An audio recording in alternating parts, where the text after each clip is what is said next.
السلام عليكم ورحمة الله وبركاته. النهاردة هنعمل مع بعض السمك المشوي. هنعمله على البوتاجاز من فوق على الصاجة. انا جبت السمك غسلته وحطيت عليه الردة او النخالة. حطيت هنا الجريل عشان السمك ده طويل، وحطيت الصاجة كمان علشان اشويهم كلهم مرة واحدة. حطيت السمك وبعمل السلطة، بجهز السلطة جنبه. طبعا انا في المطبخ جنب الفرن وجنب البوتاجاز من غير فرن.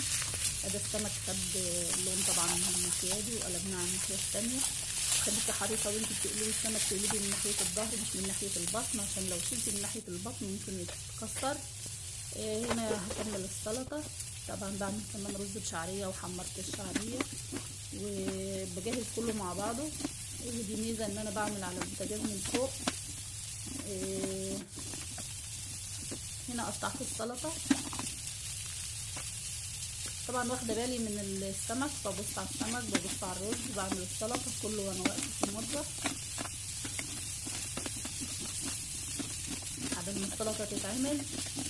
كان الرز اتشرب وكان السمك خلص. شوفوا معايا الوقت، اسرع اكله وفي ثواني. على ما ده بيتعمل بيكون ده طعم. ادي السمك اهو خلص.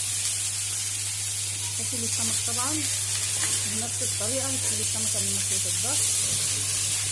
شايفين السمك عامل ازاي على النار.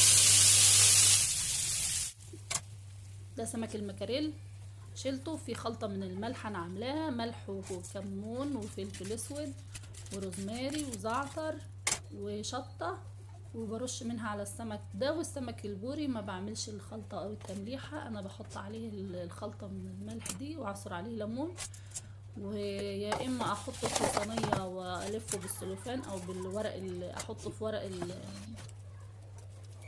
ورق الالومنيوم واحط جواه ورق زبده، او احطه في الجريل واقفل عليه.